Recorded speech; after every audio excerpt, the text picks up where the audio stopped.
Whiskey. Uh-huh. Tim Hager. 2 scrubbing brushes. Another pint. Where's your money? Well, 2 chimneys. Poster. Come over here. I want to show you a new piece of material. It's fresh off the Boston packet. That fine quality. Now feel it. Be a wonderful dress for your little girl. Don't you think so? It's money, money, money with your poster. Nothing but money. I've been sorry for him ever since his wife ran off with that lieutenant. If he'd spent less on whiskey, he wouldn't have lost his wife. Let me show you another piece. Drunk or sober, Ma would have left him anyhow. She was that kind. Yeah, how do you like that for quality, huh? Let him have it. Very well, Tim Hager. You'll have your whiskey. But this is the last time... All right, Poster. No preaching.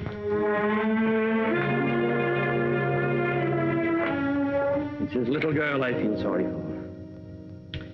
Poor little Jenny Hager. Faster, faster! Can't you swim any faster?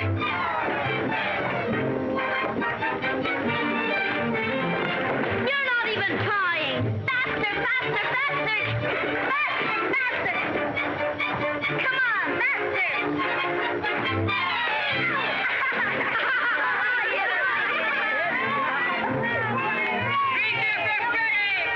Jenny Hager, you made me lose! You always blame it on something. I hate losers. Come on, E-Train. Get ready and I'll race you. But Jenny, I can't swim. You'll never learn till you get out in deep water. But I'm cold. You're scared of the water. Oh, why don't you go help your father in the store? Measure out coffee and count wormy apples. You're no good down here. Go on, Ephraim. You can't swim till you try. Go ahead, Ephraim. He'll drown. I'm scared. Let's pull him out. No. No. He's scared to death. Jenny, he'll drown. Who cares? What's all that racket about? The Jack, run for it. Poor Ephraim. Poor Ephraim. I'll take it. Come on, boy. Hey, what's going on here? Good gracious. It's Ephraim Poster. What's he doing in the river? He can't swim, can he? Oh, what happened, Jenny? Those awful bullies pushed him in. Poor Ephraim, poor. Nearly poor murder, that's what it is. If it hadn't been for you, Jenny, he'd have drowned. You all right, Ephraim? The boys didn't do it.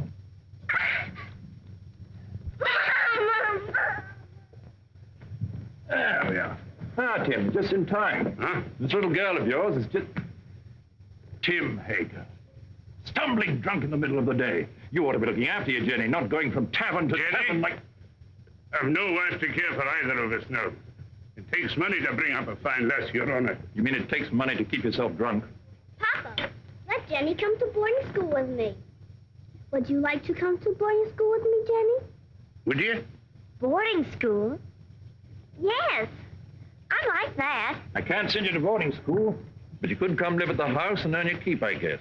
Help in the kitchen and run errands for Mrs. Saladine. No. If I can't go to boarding school with Meg, stay with my father. All right. He is your father, at least in the eyes of the law. Now, you look after that girl of yours, Tim Hager, and stop being a disgrace to Bangor. Thank you, Your Honor. Drive on. Carry on, Poster. We'll take you to your father's store. That tight-fisted, sour-blooded old skinflint. You might be better off with Mrs. Saladine, Jenny. Not in Mrs. Saladine's kitchen. I've no money to bring you up properly. Never mind. Before long, we'll have everything. Houses and carriages, horses and kitchen maids. All those things, my lass, you're a wee bit young. Just as soon as I grow up, we'll have everything we want. 'Cause I'm going to be beautiful. Empty. Beautiful.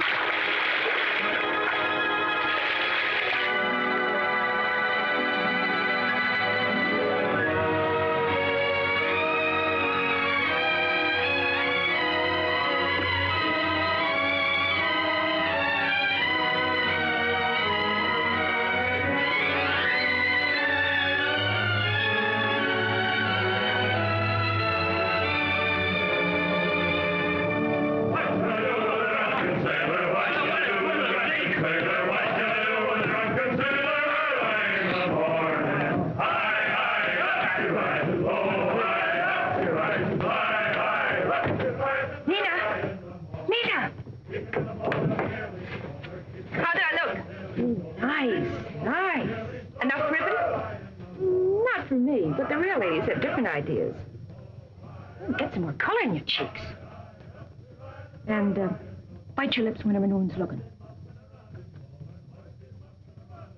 Men love red lips. Let's go down and meet the packet. Why should I? The sailors will all come up here anyway. Oh, but the best ones get picked off down at the dock. Listen, honey, with your looks, you don't have to worry. Why, you can get the youngest and the best-looking man on the river. I don't want the youngest. I want the richest. Jenny, that's a recipe for trouble. Don't worry about me. I can handle trouble. I know you can.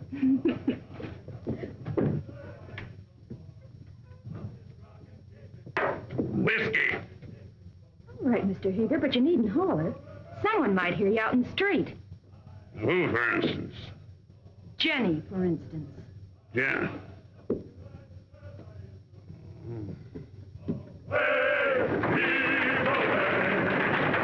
Put some life into those men. Come on. Heave. Away! Heave. Yo-ho! Heave. Away! Heave. Yo-ho! Well, Jenny, come down and see the cargo? It's exciting. We get used to it after a time. I suppose I import more stuff than any other man in the state of Maine. How many vessels do you think I own, counting the lumber barges? 56. Who told you? Somebody?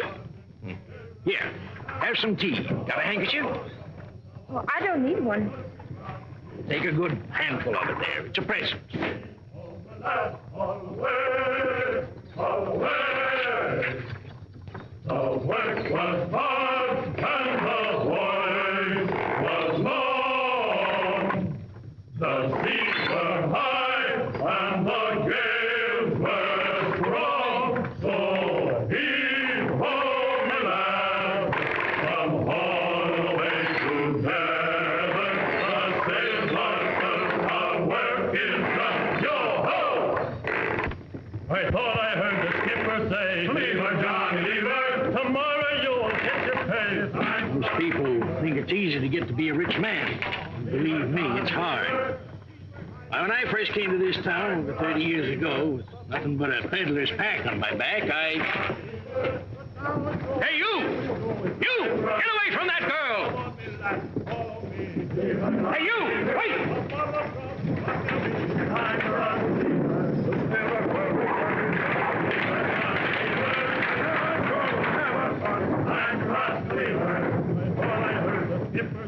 Leave her, Johnny, leave her. Tomorrow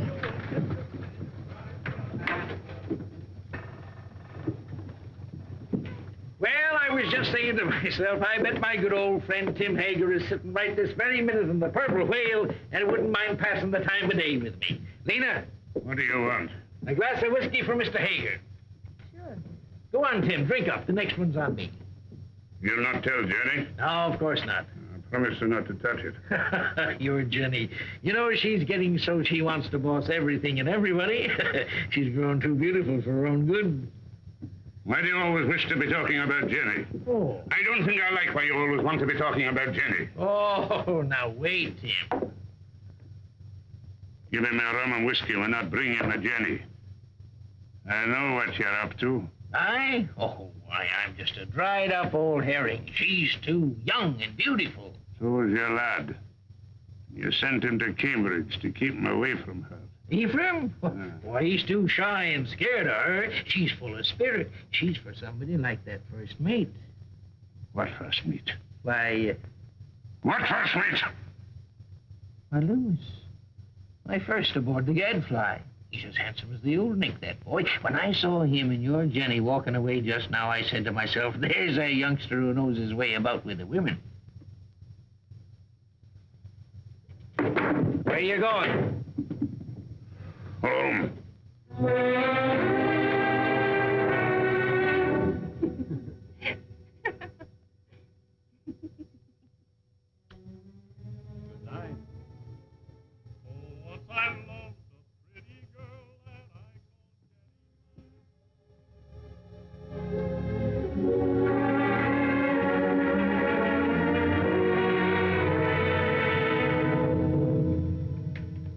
You're like your mother. A wanton. That's what you are. Just like your mother.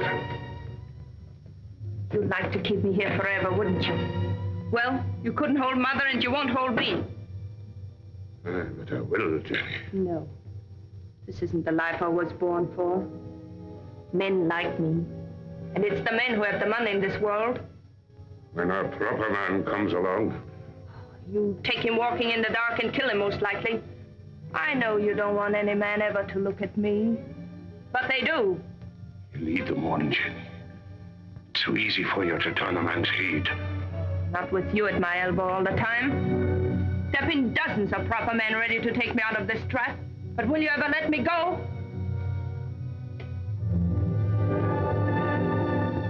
I know Mr. Poster wants me.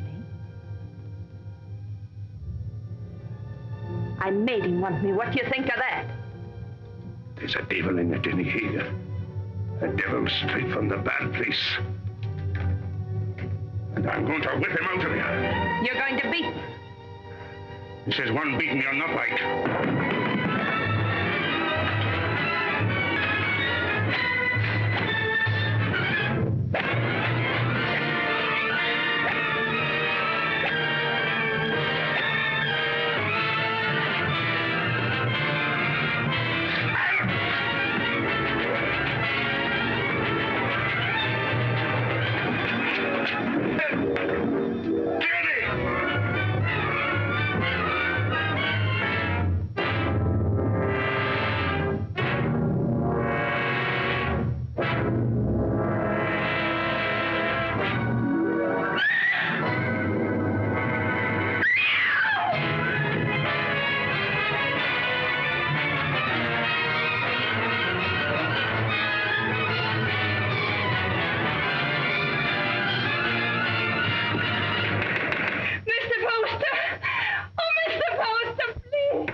Don't let him in.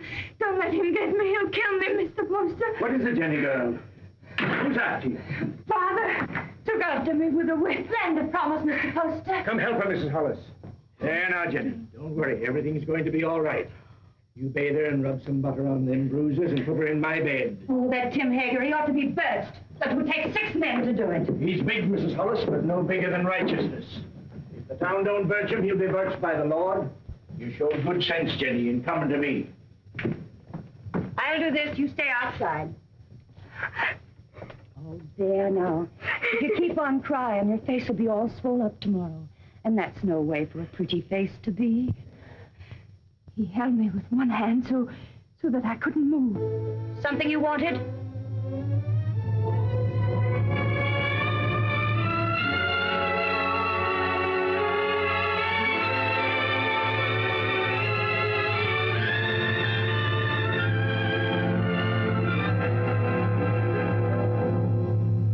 drove her out into the night like a dog that wouldn't obey. Reverend, it's the rum that does it.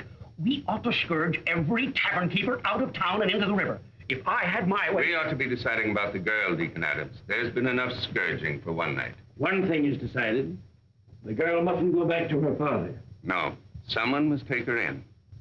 I would, only my daughter Mary doesn't like the poor girl. Then she's not for your house, Reverend. Make a bad situation worse. I guess we could use her to clean and maybe help in the kitchen. But a young girl eats like a man. It's more than victuals, Deacon Adams. Your wife has all the understanding in her heart that a man could ask. But Jenny's of marriageable age. Yes, that's bad. And yet we can't turn her loose on the town's charity. She needs a home. Well, yours is fairly empty. Oh, no. Leave me out of it. It wouldn't be suitable for me to take her into my house, and I have no wife. You have a housekeeper, a very respectable woman. But she might leave me, and I'm not able to get another. We'd have a scandal in the town. Aye. No, marriage is the only answer. And the answer to that is a younger man. What about your son Ephraim? They used to be so much together. Ah, he's a schoolboy, frittering away his time at college. She needs a responsible man. Well, there must be someone. A pretty girl always has a lot of friends. What good are friends? Most of them no older than her. It's our duty to find her a good home, an honorable name, regardless of the man's age. And it should be somebody with money. And by that description, Mr. Poster, you've named yourself. Oh, no. She turned first of all to you, Isaiah. Besides, I know you're not a man to thrust a suffering lamb back into the wilderness. Maybe she won't have me. She'll marry you, Isaiah. She's a sensible girl. And in the meantime... Mary! Mary. Bring me one of your dresses. Anything, only not too expensive. I'd be good to you, Jenny, if you married me. Like a father. A good father. And he ought to know how with a son your age. You can go back to sleep now, Mrs. Hollis. You've done all you can for tonight. I'll make up Mr. Ephraim's bed for you, Mr. Poster. It ain't as warm there, but you'll be comfortable. Your father couldn't come after you, Jenny, if you married Mr. Poster. You'd be free. An intelligent girl thinks of the future when she chooses her husband. And you'd be a rich woman. It's for you to decide.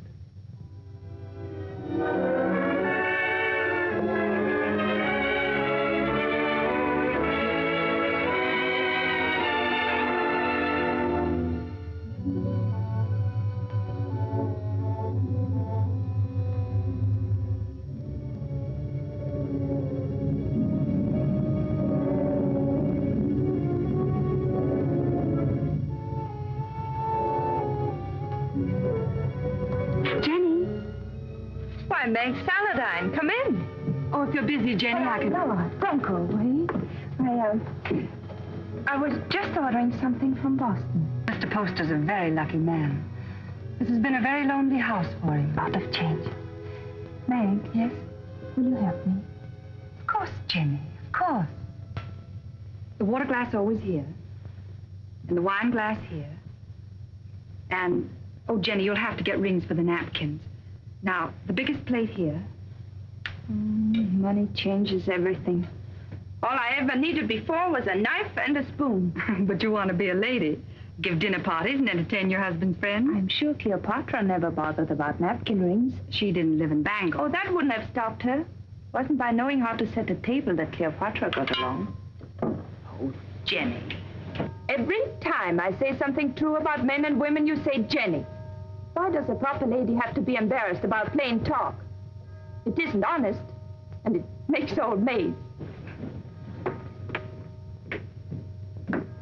Doesn't anyone here care about church? Judge Saladine and Mr. Poster are waiting outside, and I am in the ladies' choir.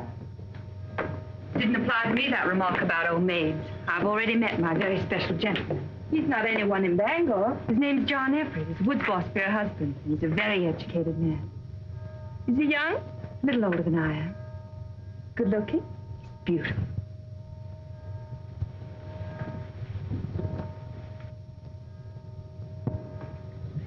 Why don't you marry him?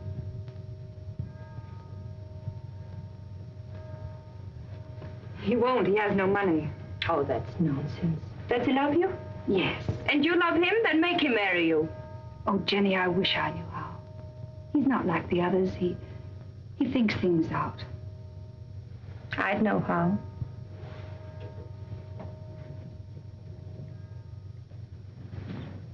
I wouldn't give him a chance to think.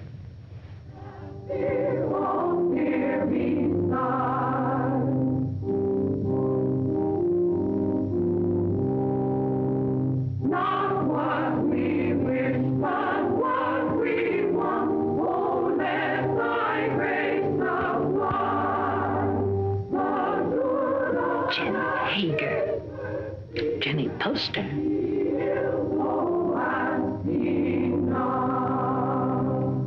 Before me sit the wealthiest families in Bangor. I've seen them before in the privacy of their homes and in their offices. When I came to them to ask for money to enlarge this church, they gave me not enough to erect a temple of branches on a hillside. And so again today, in the house of God, as they sit here with their consciences, I ask them now to pledge funds to enlarge this church. I cannot ask of the poor, but I can ask the wealthy. And the poor shall know the names of those who do not give. Mr. Poster.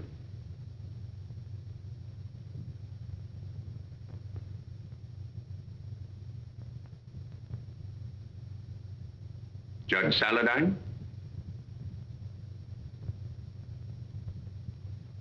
Mr. Burroughs? Mr. Bailey? Mr. Clayton? This is intolerable. If you have no feeling for your fellow men, at least take some interest in the welfare of your own children. Grog shops and low houses cover every inch of our waterfront. Our wealth is poured into Devil's Half-Acre. And our young men, your sons, have nowhere else to go. Give me a bigger church, and I'll keep them here. Will no one pledge to the church more than just enough to save his face? Mr. and Mrs. Isaiah Poster will contribute $1,000.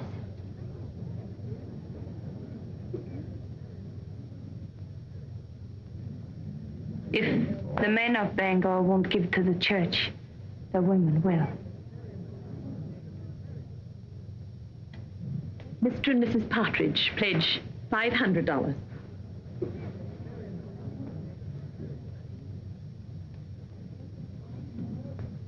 Judge Saladine will pledge $1,000. Jenny, I want you to go on working for the church. A church can endure only upon deeds and not lip service. I'd say her lips have done you enough service. $1,000. If you think I've so much money, you ought to... Stop it, Isaiah. You're the luckiest man in Bangor. Oh, Mrs. Poster, I'm so glad to see the younger members taking an interest in the church, and I must apologize for not calling on you directly after you were married. That was a wonderful contribution, Jenny. He's a wonderful husband to let me make it. Good morning. Good day, Reverend. Good day, Reverend. Good morning. Good morning. Good morning. It ain't the money I mind, but I'd like to know what you're doing with it before you do it. I gave the money because I hate grog shops and what they do to people.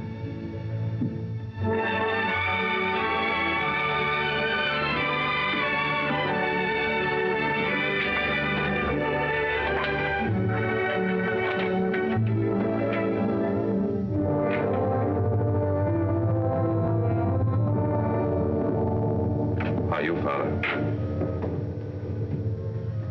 Hello, Mother. My name's still Jenny.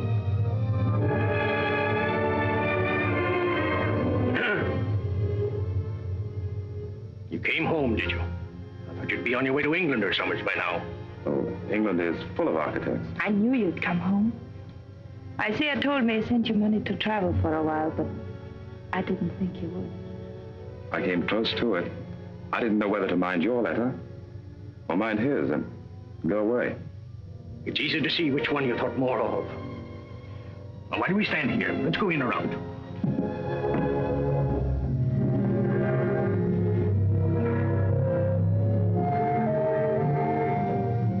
And let me do the writing to my son. Mr. Ephraim. My Mr. Ephraim.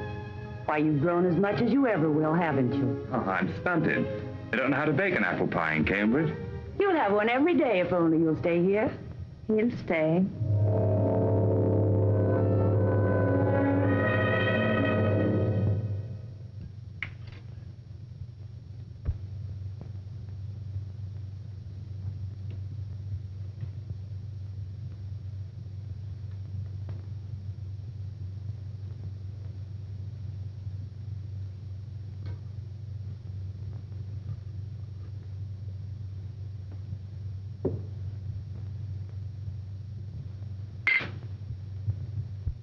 You'll find little to keep you in Bangor, Ephraim. After your fine ways in Cambridge, you'll be hard to please in this town. I thought I'd come home and go to work, sir. Work? Yes. What's your time worth to anybody? What did you ever do but waste it? It wasn't wasted. He's an architect. And a good one, too. How do you know? The same way you know he ain't. You heed my advice and you'll go someplace more suitable to a gentleman. Bangor's a boom town. Loud, rough. Growing faster than law and order. Takes a strong, stubborn man to make his way here. We need gentlemen, too. For what? To tell you the kind of bonnets and doodads the Boston ladies are wearing? Yes.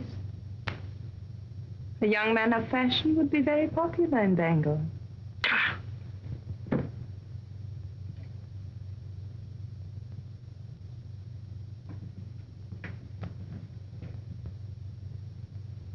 I'll join you later.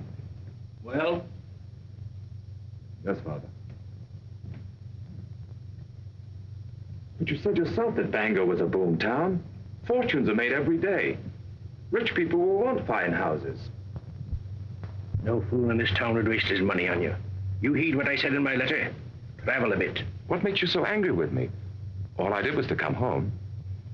I get angry at you because of your ways. You think I don't know how you've been spending my money. Hard drink and easy women. I know your kind. Isaiah, you shouldn't upset your father. I'm sorry. All right, Father, I'll go away. If you really want me to. I don't think he does. You want your son to live at home, don't you, Isaiah?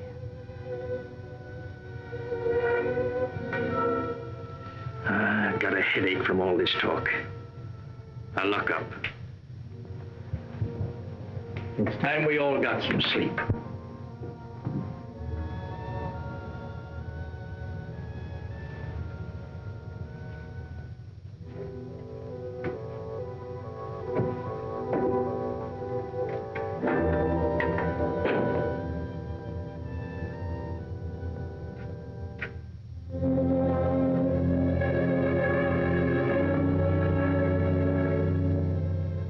Shall I light your way? Thank you.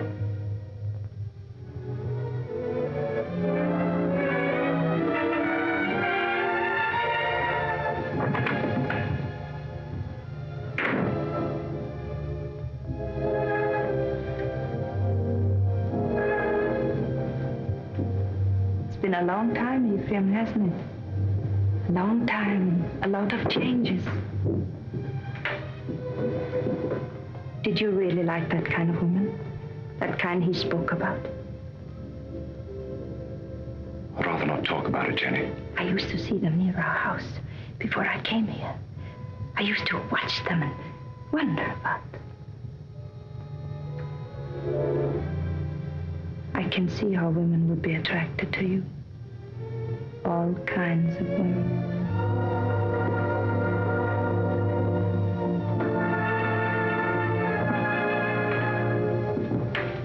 Good night, Ephraim.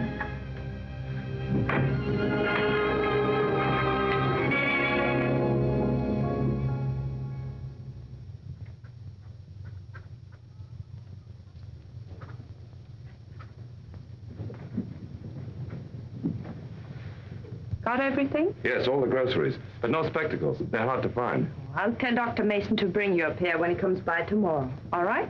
Oh, please, not Dr. Mason.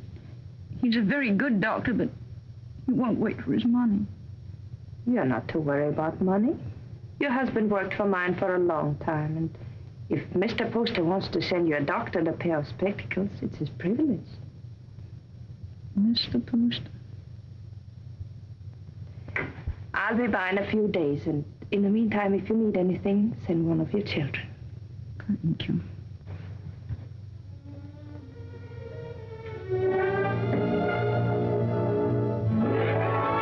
That's the way to hold your place in the town, Ephraim. And the people love you for it, Jenny.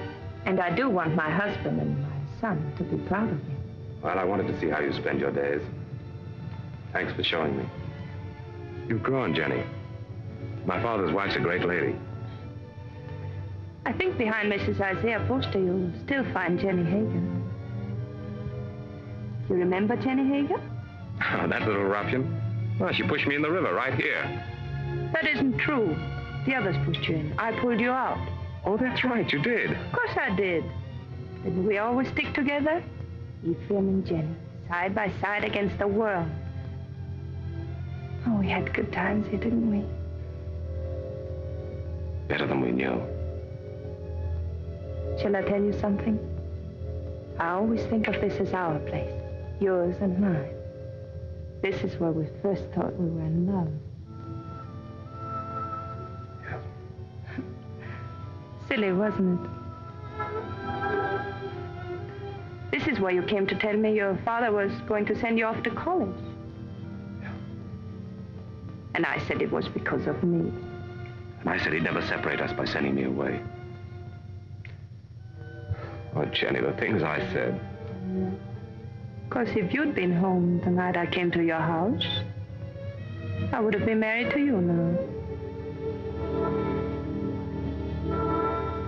Let's go out.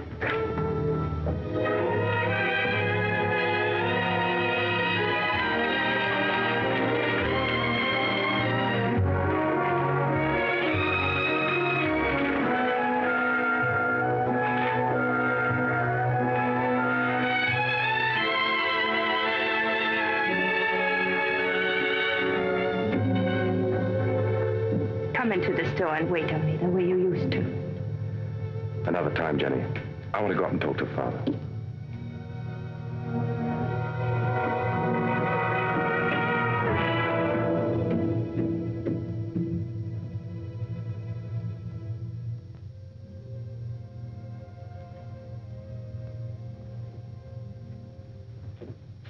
Hello, Father. Be with you.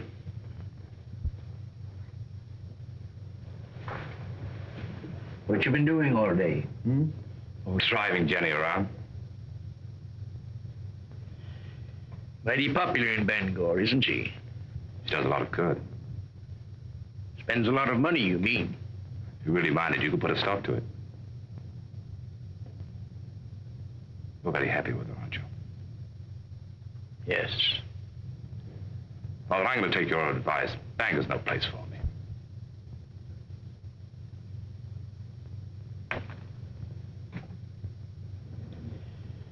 When will you be leaving?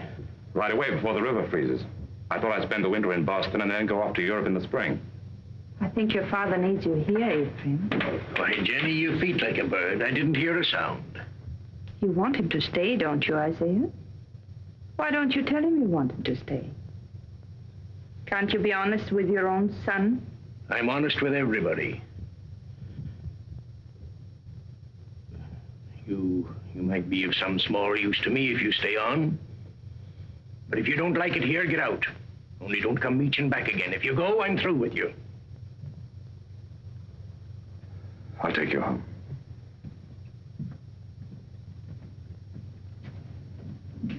Don't work too hard, Isaiah.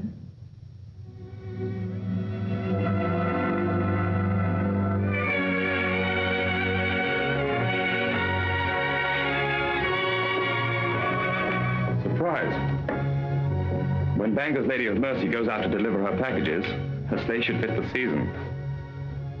That's a confession you've been thinking of me.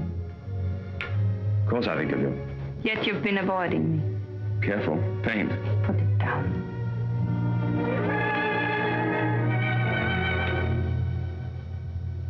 You leave the house early and you come home late.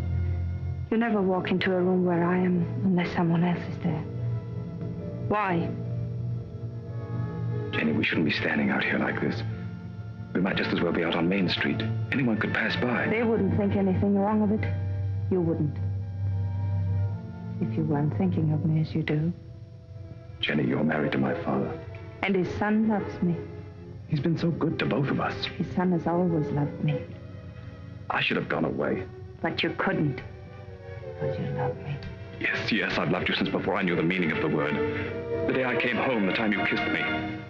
The moment I said I'd stay here, I've loved you and loved you and loved you. Jenny! Jenny!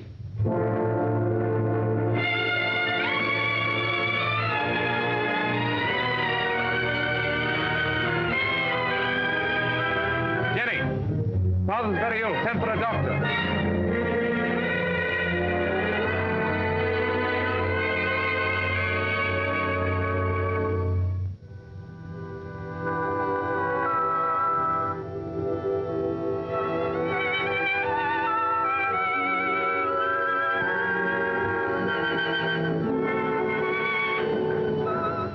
Jenny.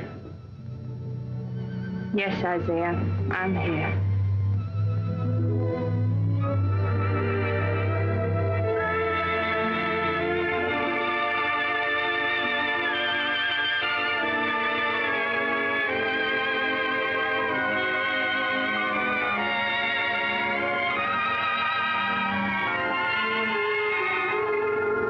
You keep this up and you'll fall in your tracks. Go to bed, child. Get some rest. No, I'm strong. Stronger than you think. I'll be all right.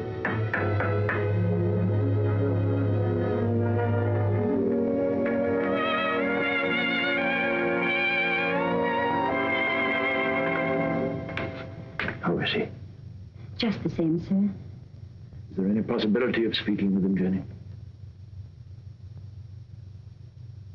There's trouble in town. Dr. Mason says warm weather might bring him around. But that's a long way off. We're at our wit's end. There are too many people in town, too much idleness. Did you hear the shooting last night?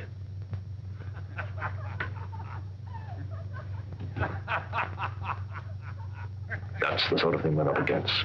Lumberjacks coming to town between jobs with rum and women on their minds. He told us 2 years ago we should have a police force. We should have listened to him. Well, Jenny, take care of yourself. Meg sends you on love.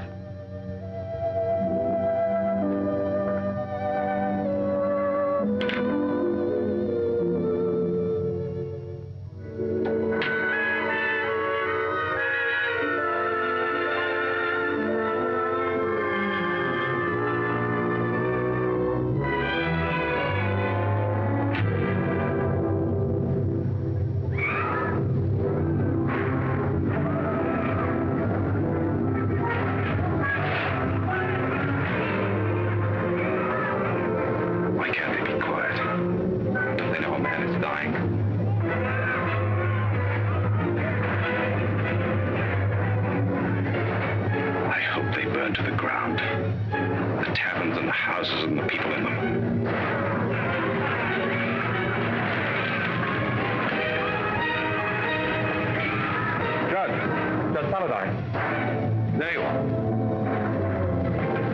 Ephraim, I want you to ride to your father's number 3 camp. Tell him we're having a rout, that we need every man down here to keep order till the militia come in. I can't leave the house. That Tempest girl stole a lumberjack's wallet. And the drunken fools are firing every tavern in Devil's Half Acre. I can't go now. Didn't Dr. Mason tell you about Father? Your father's only one man, Ephraim. We're trying to save the life of the town itself. What do I care about the town? Maybe it needs a good fire to clean it up. He'll go. I'll stay with your father, Ephraim. Hurry, Ephraim. We need those men.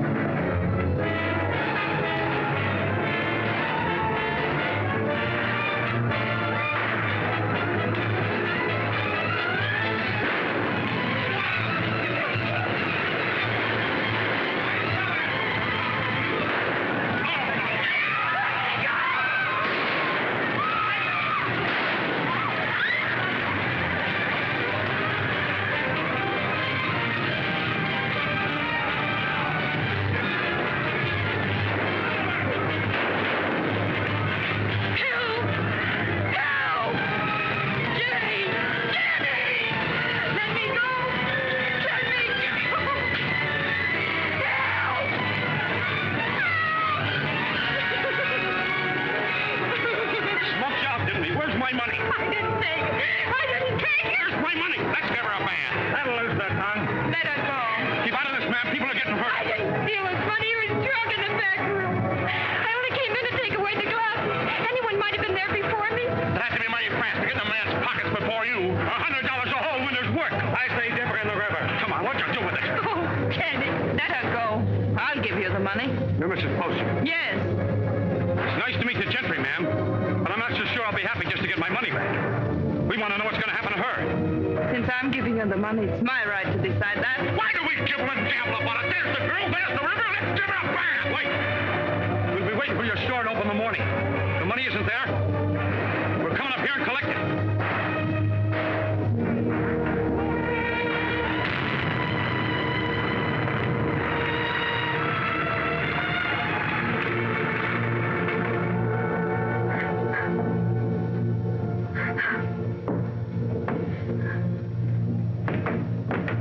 They're crazy with drink, Jenny.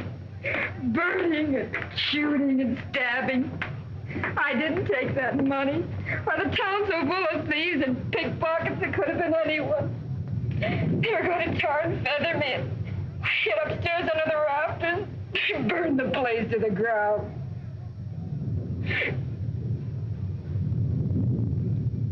If I'm to go up to Camp 3, I better leave now. I want to be back in the morning.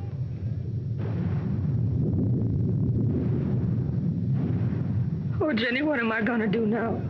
I no place to live, no place to go. It isn't right, Jenny, to be smoked out in the streets like an animal.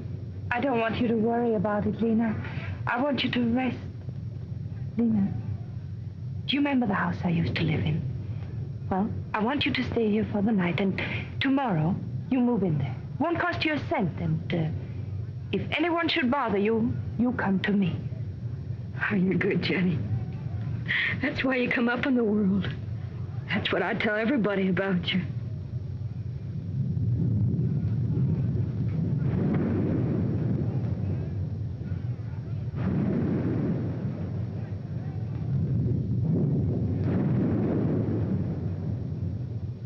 Jenny, you're wonderful.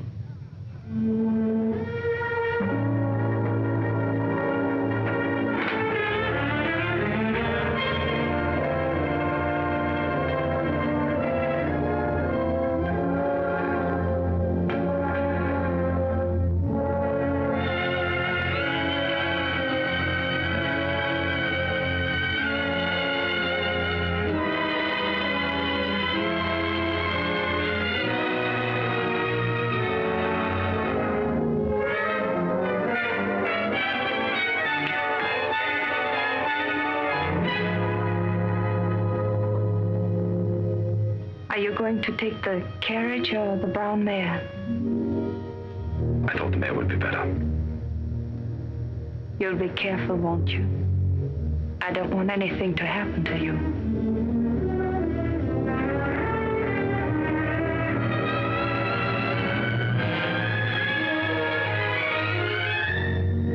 Poster? Oh, Mrs. Poster?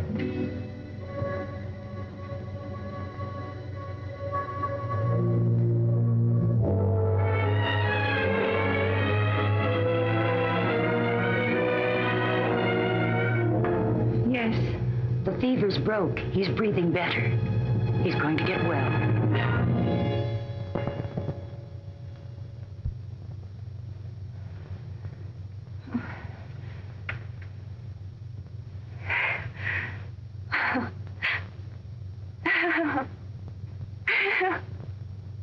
Jenny, my poor child.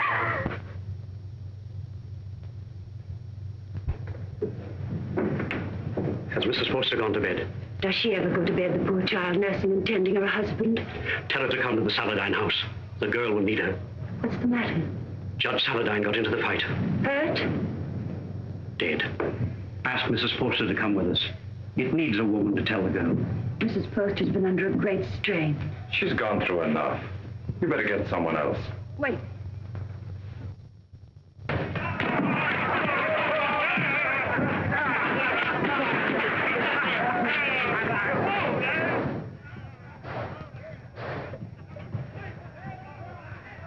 What's the matter? You squeamish?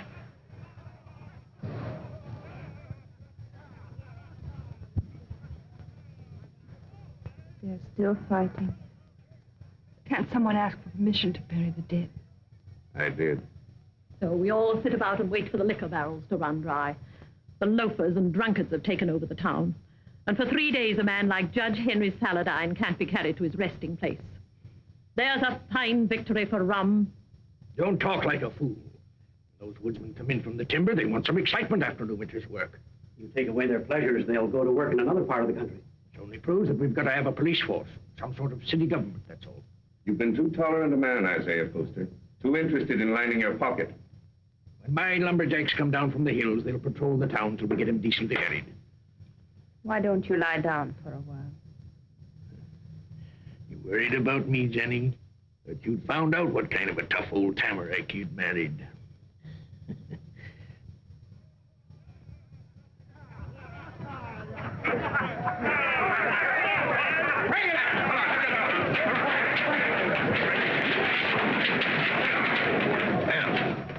We can start the funeral. What I said still goes. Get a little law and order in the town, and the grog shops can stay. It's good for business. Where are you going? Those are my boys. Going to give them orders.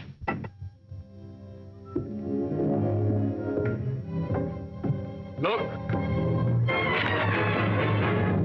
Oh, Isaiah, are you hurt? You all right, Mr. Poster? Yes. Now, John, I want you to take some of your men ahead of the funeral procession, put some alongside and some at the rear. Keep it all as quiet as you can. The funeral should seem peaceful. Jenny, this is John Everett, my wife. You are Mrs. Poster? She sure is. How do you do? John.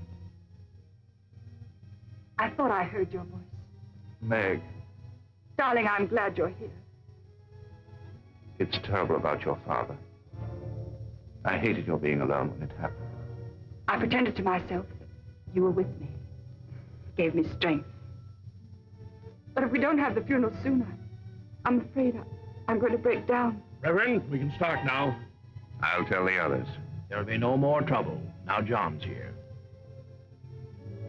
Meg, you'll come to our house this evening. You'll be with us, won't you? Thank you.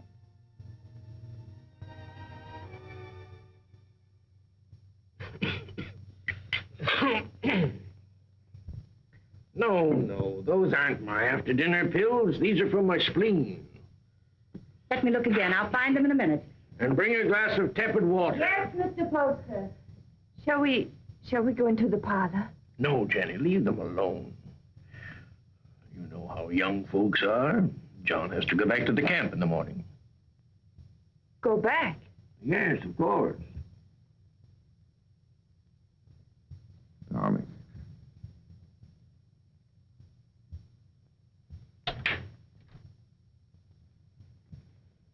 Our lovebirds have closed the door. The pills, Mr. Poster. And the tepid water. Thank you.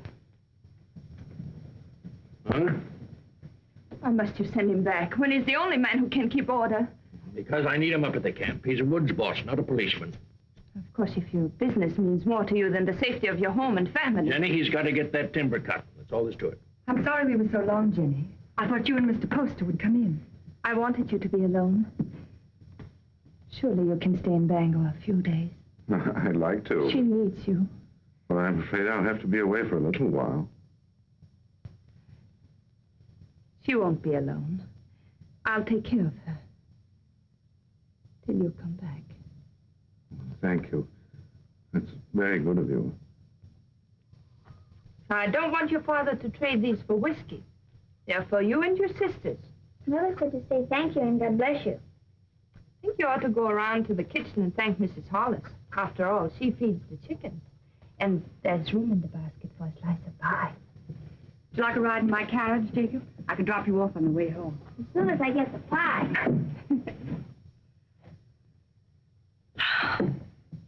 Isn't it a beautiful morning? Jenny, I've been wanting to speak to you. You have? What about? Not here. Let's walk down to the river. But not now, Ephraim. I've so many things to do. Jenny, why isn't it possible for me to have a minute alone with you? We're alone now. It's not my idea of privacy. Mrs. Hollis in the kitchen, father home every day, Meg following you about. I'm sorry. That's a very short answer, Jenny. What is it? Have you seen somebody else?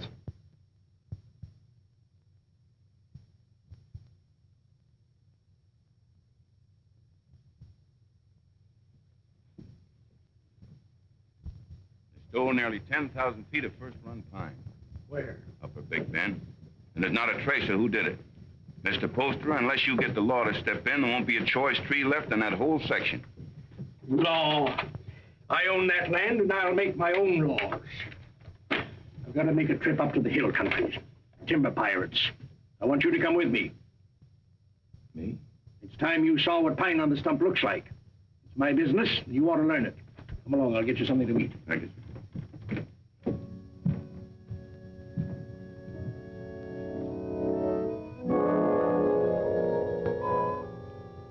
Jenny, What are you waiting for?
I can't see why he insists on my going. I'll be dead useless weight, and afraid of the water besides. Boats would be bad enough. These would be canoes, flimsy Indian canoes made of birch bark.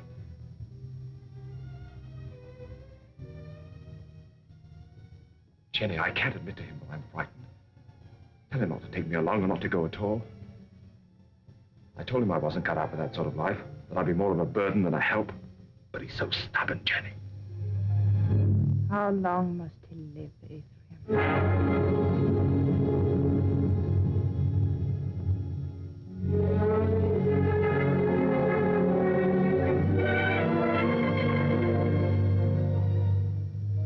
How long must he live between us? Jenny, don't talk like that. I want you to do something for us. You're afraid. I could promise you so many things, and yet you're afraid. He's my father. As long as he's alive. Why does everything frighten you? You're going to make me very angry. And if I get angry and go on wanting you the way I do, I might tell him what happened between us. Nothing has happened between us. No. But which of us will he believe? Jenny, you couldn't. You know what that would do. He lived a full and useful life. It would be a pity to see him die. But a greater pity to see his life ruined. With a lie. We've been living a lie, Ephraim, and I want to be done with it. I want you to return alone.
began to think you'd never get here.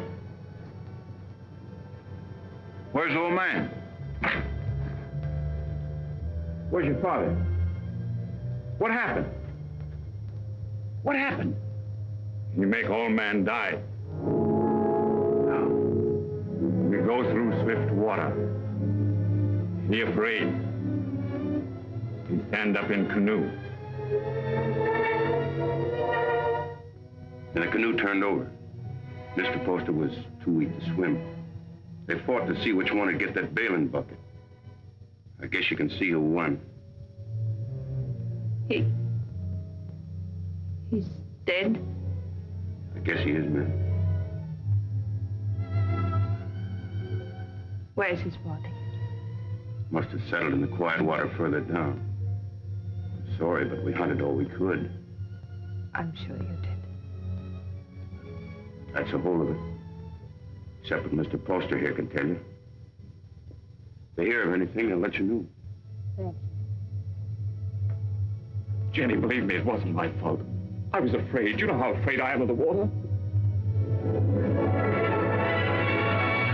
You can't come into this house, you wretched coward. You killed your father.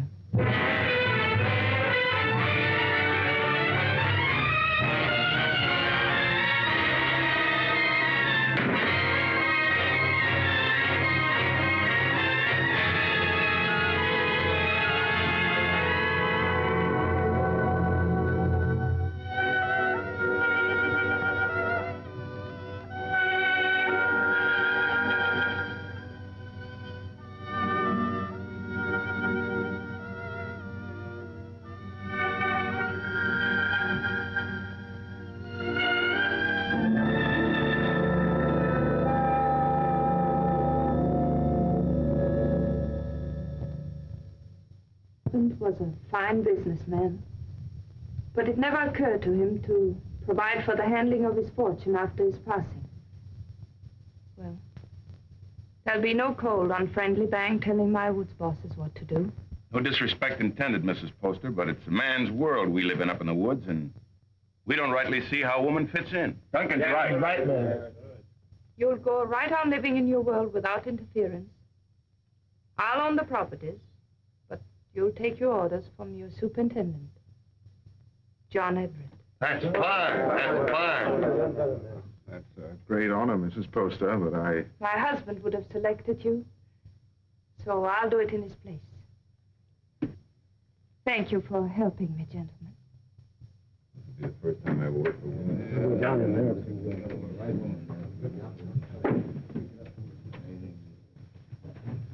Until this meeting, I thought I was very much alone in this world.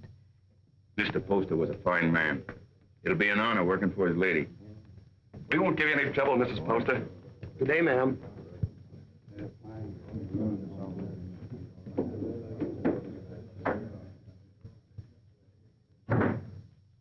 this is a wonderful thing you've done for me, Mrs. Poster. Have you any objections to working for a woman? Well, that depends on the woman. It'll be like managing a kingdom. Mr. Poster used to think of whole townships as other men think of acres. It really is a kingdom he built up. It's too bad. Too bad there's no heir to take the throne. Yeah. Poor Ephraim. I never gave him a chance to explain. I accused him without proof. What more could you need? They saw him do it. I didn't. And I know he loved his father. You've got to stop brooding over it, Mrs. Poster. You'll only harm yourself, and it won't help Ephraim.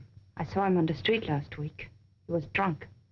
And Dick and Adams were shouting, "You've chosen your damnation, and eternally damned you'll be." There wasn't anything you could do to save him. You're very tired, Mrs. Poster.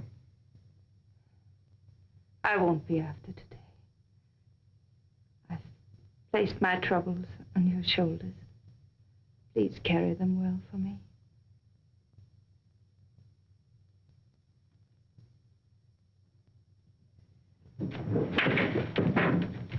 Meg, Jenny spent all morning getting them in order. Don't, Meg. You'll only mix them up more. I was only trying to help. Oh, I'm sorry. I didn't mean to shout. You're tired. In every bone, driving timber was nothing to this. You might as well have remained in the woods for all we see of each other. I'm doing my best, Meg, but the work takes up all of my time. I know. I wasn't criticizing. I was just wishing that... What? John, Yeah? I'm lonesome. I'll see you tonight. Dinner? That's a promise. Meg, I haven't seen you for days. Food for a hard-working man. Ah, that's nice. And a cup of tea for both of us. You'll have some, Meg, won't you? There isn't enough for the three. I'll give up mine. The accounts receivable are all mixed up. I had them in order, but then the wind came in. Oh, later. You haven't eaten since morning. Meg, your man doesn't take care of himself. You better do it for him, or there won't be anything left of him to marry. John, there's a rumor that it comes steamboats. Is that going to affect us? Not while water freezes, because then steam's no better than sails. But steam trains, Jenny. Just think. There'll be one to Old Town, and one maybe to Holton, and definitely one coming this way from Augusta.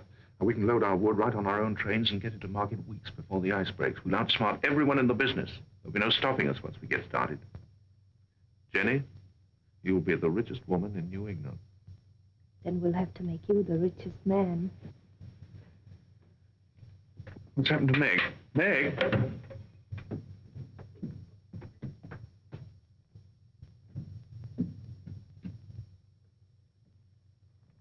I ought to be kicked all the way out and down Main Street for the way I treat her. She's more understanding than you think. I'll be with the Temperance League all afternoon, so if there's anything important you want to discuss with me now... Nothing that can't wait. It's Mrs. Hollis in the store. Tearing it apart? No, she wants me to drive her home. Working again tonight? I'm having dinner with Meg. Good. Take better care of her, John. You do neglect her. Goodbye. Bye.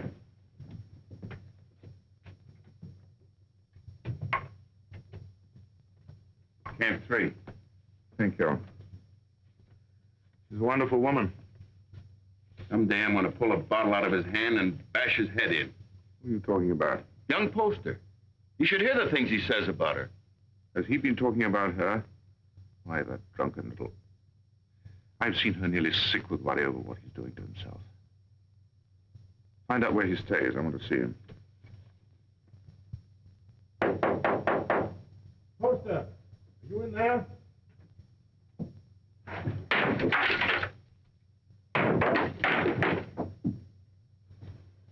Huh.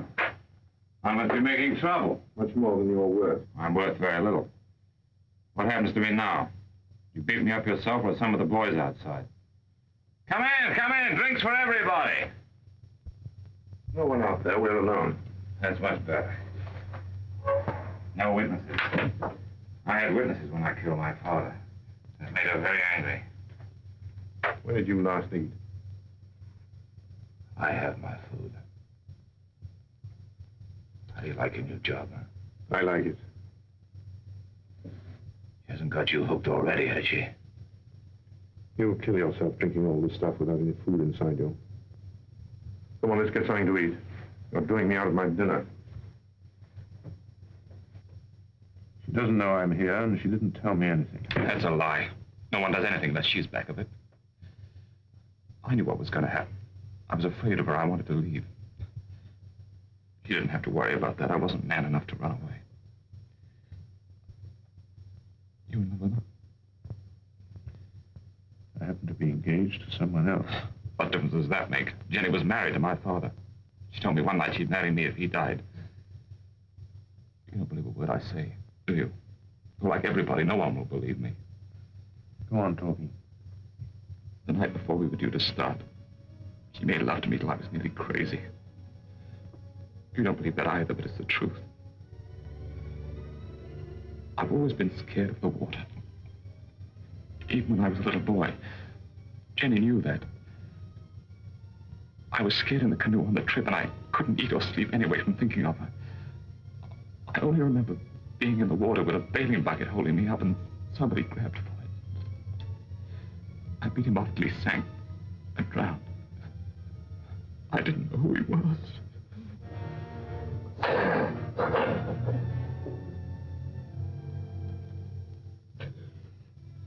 She's so rotten. You've got to believe me. She's not even a human being. Maybe I did know who he was. I guess I did. She'd put the thought in my heart. If I hadn't done it then, I know I would have later.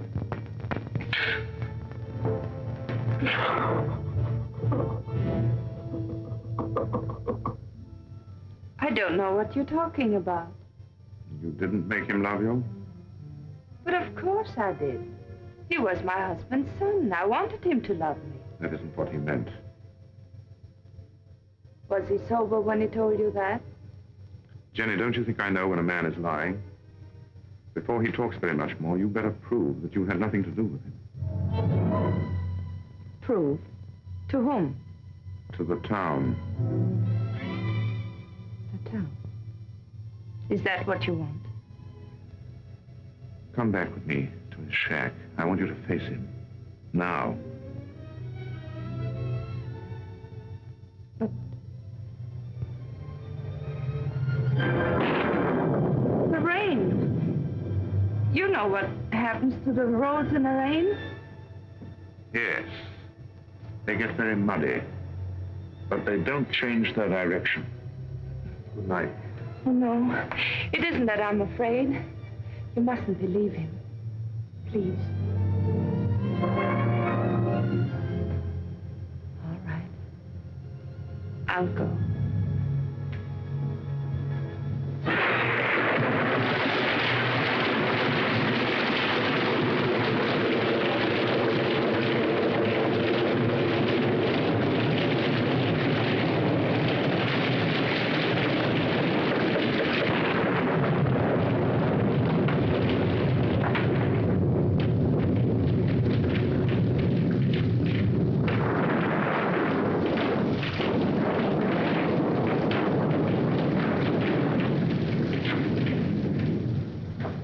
Can't have gone far in this rain.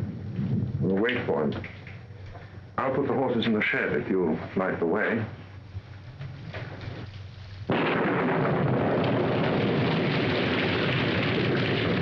See if the shelter's clear.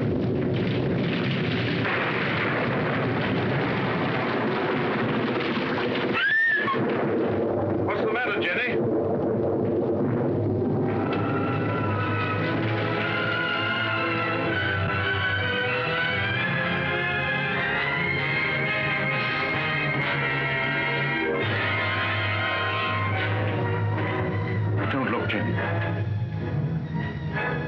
I did that.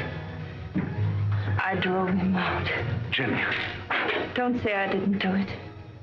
If I would have said one word to defend him, others would have listened. I killed him. Didn't I? Jenny, please.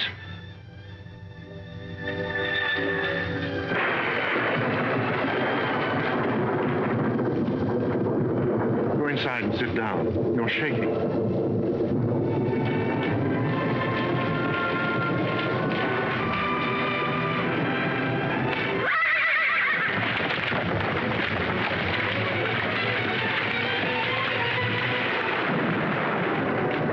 What was it? What happened? They were frightened.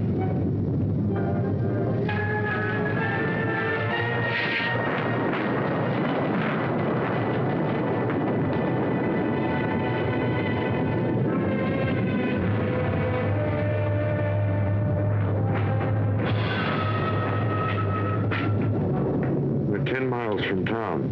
We'll have to walk.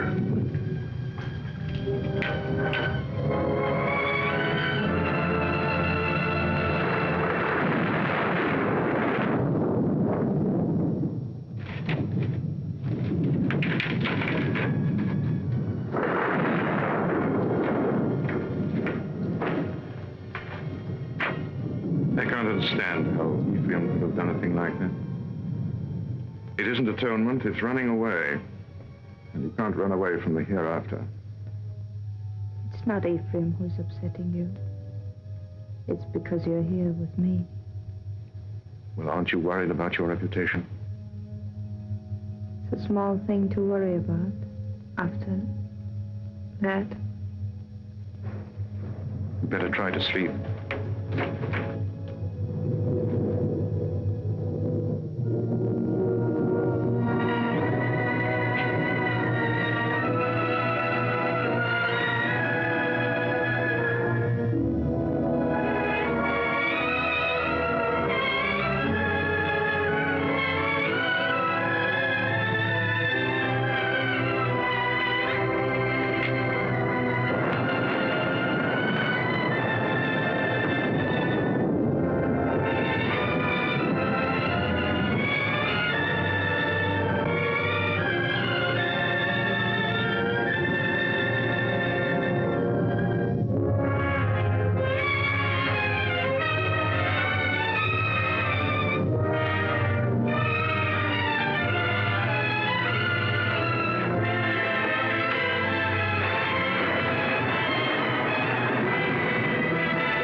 They were about 2 miles down the road, standing under a tree and waiting for me.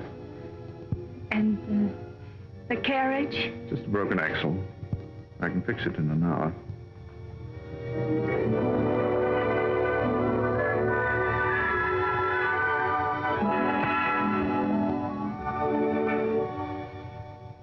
Jenny, what about Meg? She won't try to hold you. I know, but to stand up to her and tell her that I love someone else. You won't tell her. A big, clumsy thing like you. It's a woman's job. Oh, no. But she's a friend of mine. I can make her understand. I'll tell her myself. But, John, I'll tell her myself, Jenny.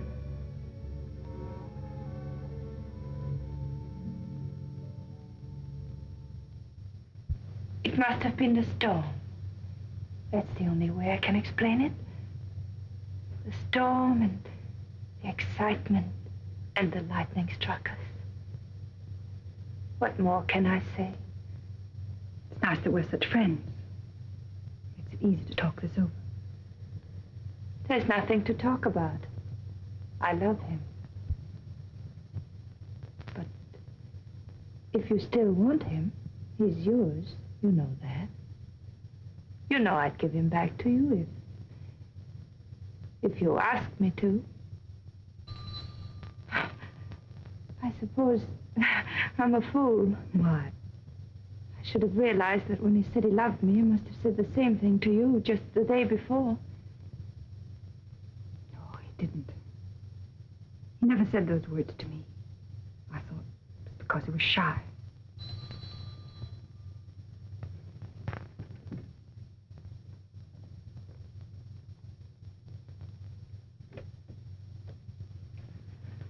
Hello, Meg.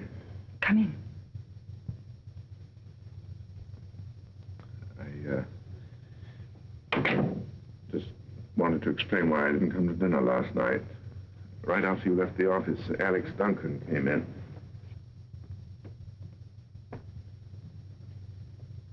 Jenny, I told you I wanted to explain this to her myself. I didn't think you should. I'll be waiting for you outside.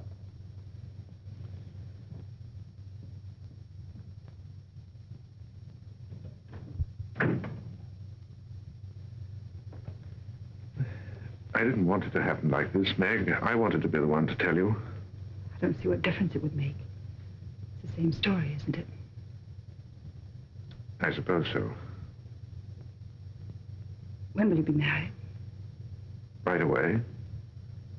In Bangor? I don't know. Jenny will take care of the details. I saw this happening a long time ago. There was nothing I could do about it. She's waiting for you.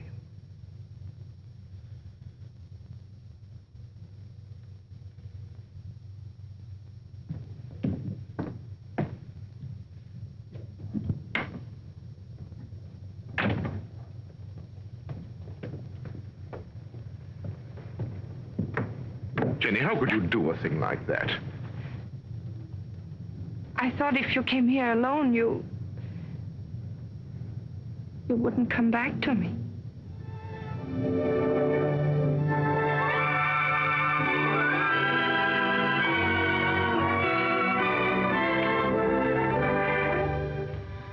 My dear son, I wanted to be with you this Christmas, to see you again, and to meet your wife.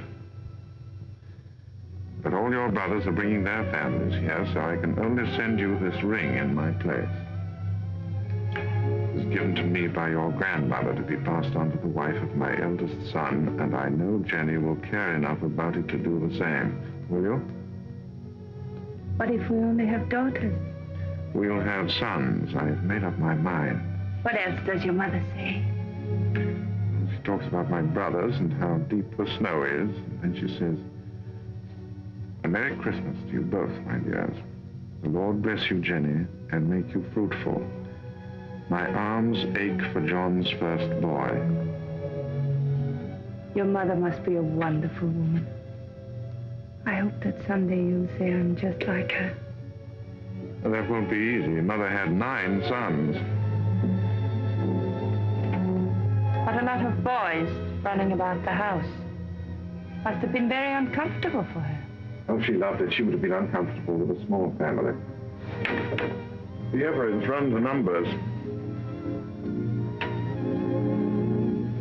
Tell me about your brothers. Are they all tall and handsome like you? Do they all have pretty wives? Why? Prettier than I am? You vain little peacock. You know there's only one answer to that. Say it. I married the loveliest of them all, and the best. Say, I love you. I love you. Say, we don't need anyone else, ever. Anyone at all. No one.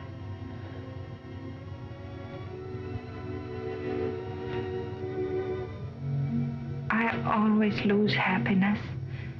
I can't seem to hold it. Keep me happy, darling.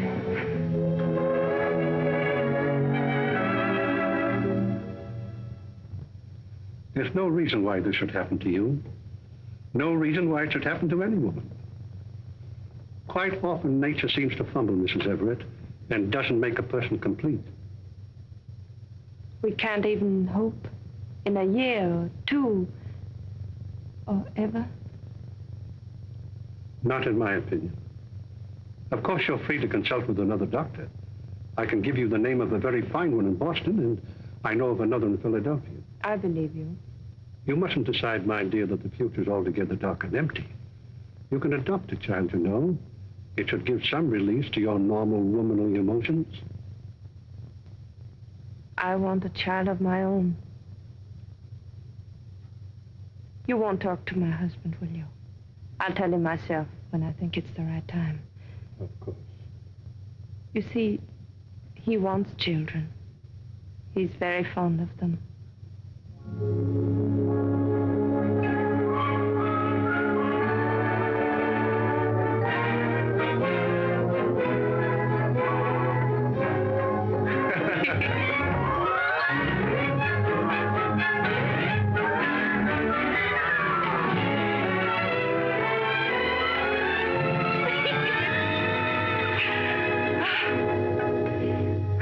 I never knew what love was before you. I know now I was never married to Isaiah at all. Jenny, I want you to forget Isaiah. I want you to forget your whole life before I came into it. You know, a lot of new furniture isn't going to change that house. Why do you want to go on living in it? Oh, but it's a good house, John.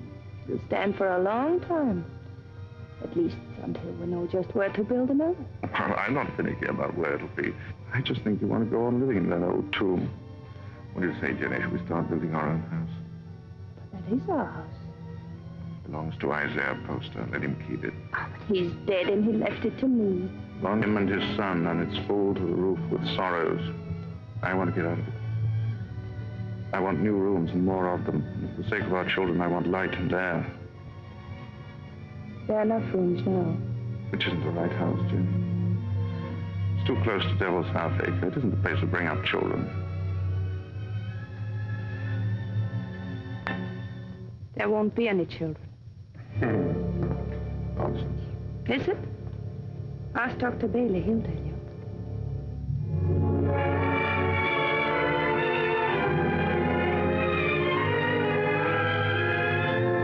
Seems there are some things we haven't talked about. When did you learn this? Some time ago. What exactly did Bailey say? I don't remember. Makes a lot of difference, doesn't it? What do you mean?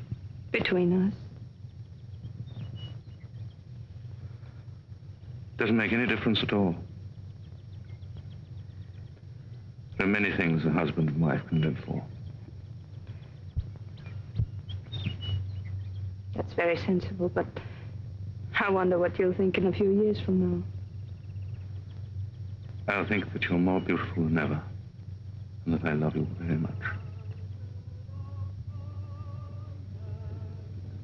Oh, look. There's Lincoln Pentridge.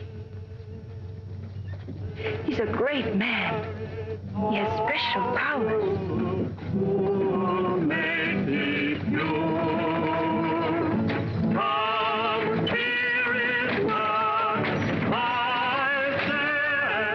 Where was the darkness so great that you thought your sin was hidden? There are eyes that search out every sin. There is a tongue that will accuse you on the judgment day. There is a hand that is terrible in its strength. What is so beautiful as a pure woman? What is so vile as an evil one? The good women of Bangor, such loud amens and nodding of heads. Because I spend my fury upon her, and not on you. How pious you are.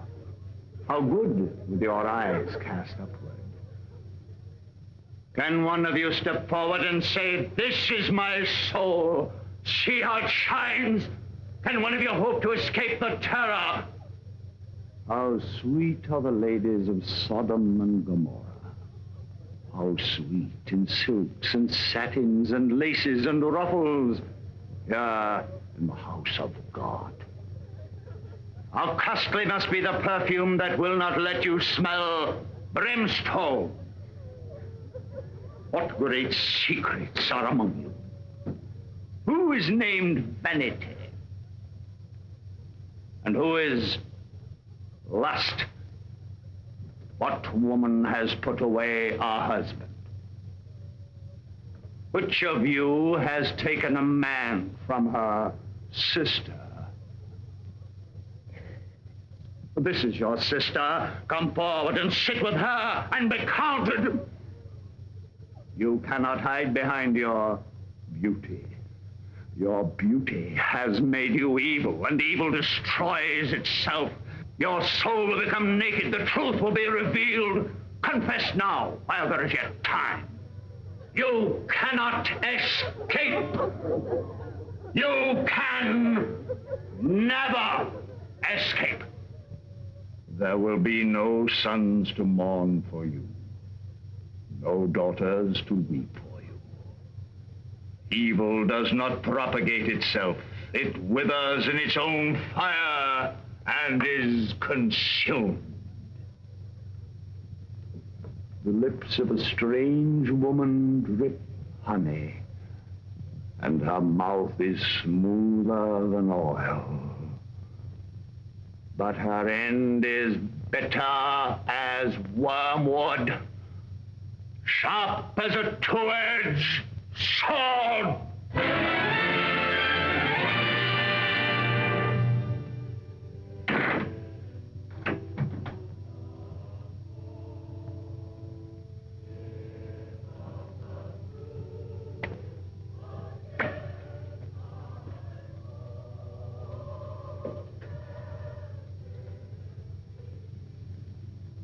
What's the matter, Jenny? I want light. It's so dark. Why do you go to those meetings? It's not like ordinary church going. You come home exhausted and afraid. He was talking to me. Straight to me. I mean, what is it? The pit he talks about isn't down below, it's up here. I don't know why I listen to him. He tries to trap people. Tries to make them admit things that aren't true. He's not any better than the people he talks about. No, he's right. The town is becoming a sinkhole. That horrible man. To say to me what he did. He wasn't talking to you. He was talking to people like Lena. Jenny, I've come to a decision. We're going to put Lena out of your house. No. I don't care what she meant to you when you were a child. I'm talking about what she is now. I don't want you to be connected with her. Why not? In what way is she different from us? Except that she's more honest. She goes out of your house tomorrow. I don't want her sins on your hands. You good, righteous man. You hypocrite. Telling others what they must and must not do while you live in this house with me. Do you know what went on in this room before Ephraim killed his father? Jenny. Do you remember the things he said about me? You said he was drunk and afraid. Of course he was afraid. We're all afraid. There's hell opening under our feet. Jenny. This is where he sat. Sit down, John, and I'll show you how I made him kill his father. Sit down and I'll kiss you the way I kissed him. Why do you look at me like that? Why do you pretend everything he told you was true and you knew it? You knew it!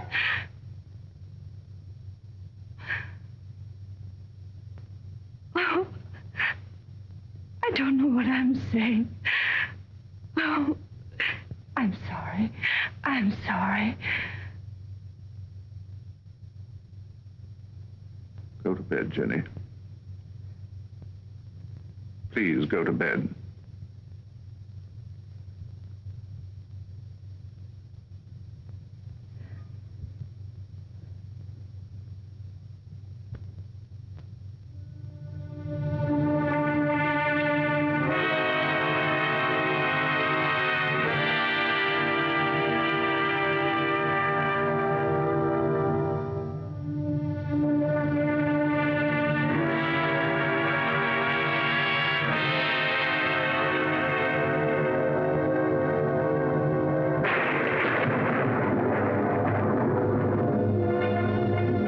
John, is Mrs. Hollis back from church?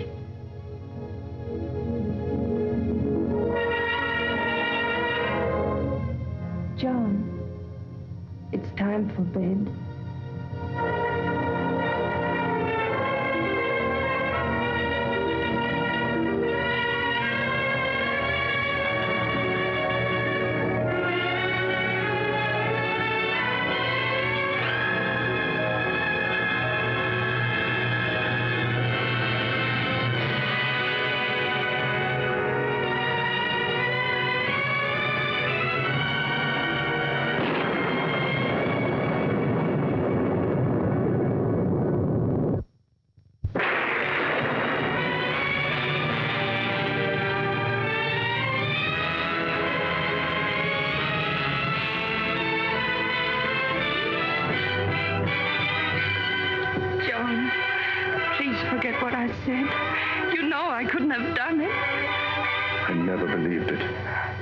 I tried not to believe it. Because you love me. You still do. Yes. darling. Don't be unhappy. We know each other now, and that's good. There'll be no more misunderstandings, no more quarrels. Oh, darling, there'll be just the two of us. No, there won't. There'll be three. There'll always be Ephraim.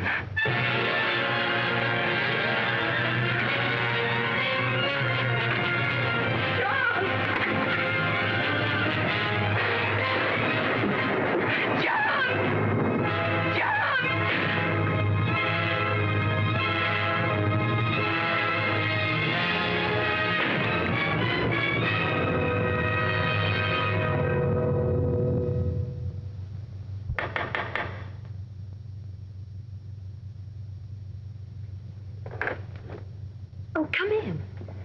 Mary, I'm looking for Mr. Everett. I thought he might be with Reverend Thatcher. Father isn't here right now, but if you'd like to wait... Oh, no, thank you. I have no time.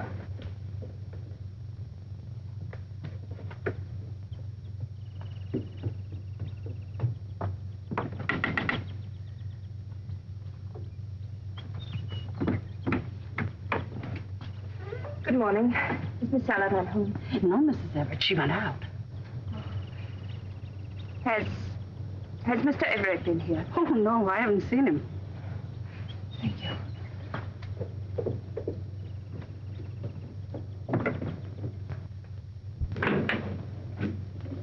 Oh, I thought it was Mr. Everett. You know where he is? He didn't come in here, ma'am. I slept here last night on account of the rain, and you're the first one in. Mr. Everett tells me you're sending a school teacher up to every camp with more than 2 families. That's a handsome thing to do, ma'am. Guess you're mighty fond of children. Duncan, who did sleep here last night? Was it you or Mr. Everett? Ma'am, I told you. Oh, that's just another one he has. He sometimes... He wore this hat when he brought me home from church last night, and he wore it again when he went out for a walk. Now, why aren't you supposed to tell me where he is? You put me in an awful fix, ma'am. I promised him... Duncan, he isn't well. Couldn't you see that? What good is a promise to a sick man when it keeps his wife from helping him? Is that the trouble with him? I kind of thought he looked funny around the eyes. Where is he? Well, I'm not telling you, mind you, but that'd be the wrong kind of hat to wear up in the pine country. Where in the pine country? Fire watcher's cabin. Indian Hill. When will he be back? I don't know. 2, 3 days, I guess. Said he wanted to go up there and think a while. Oh, I got a loose mouth. That's my trouble. Makes 2 people I told where he is. Who is the other? Miss Saladin. Miss Saladin. Came in here about an hour ago and dug it out of me just like you did. Said she saw him last night alone. Acted like something was wrong. Next time he trusts me with anything, it'll... It was very good of you to come up here, Meg. But there's really nothing you can do to help me. No one can help me but myself. My whole life with Jenny has been the act of running away. I ran away from the woods where I belong. And again, I ran away from the truth when Ephraim tried to tell it to me. I forced myself not to believe him. I understand. If you had, you never would have married Jenny. No. This time, I'm not running away. Right or wrong, my place is with Jenny. I love her, and I'm going back to her. John, I'm glad. Because I believe that her love for you has made her as good as everyone always thought she was. Shall we go now?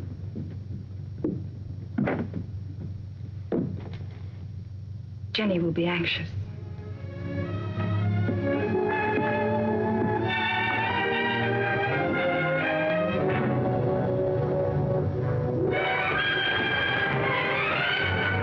It's Jenny.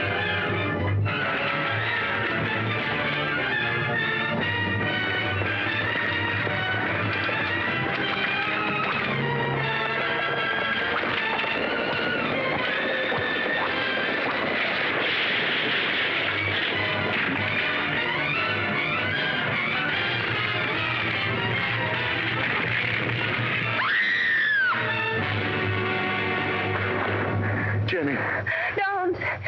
Don't move me. John. Don't talk now. Meg, hurry up and get a doctor. Camp 3.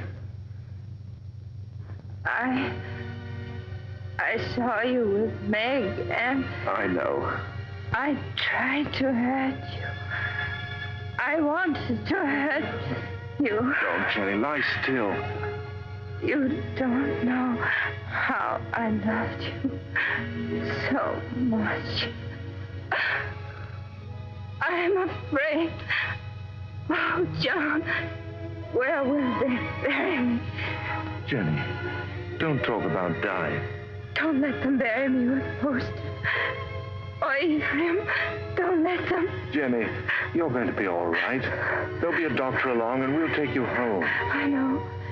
They'll bury me with Ephraim. They'll bury me in that house with Ephraim. Jenny, darling, listen to me. Nothing's going to happen to you. Not now or ever. As long as I'm with you. And I'll always be with you. I never went away. You do love me. I love you more than ever. I wanted so many things. I wanted the whole world. But it was really only you. Jenny. Jenny.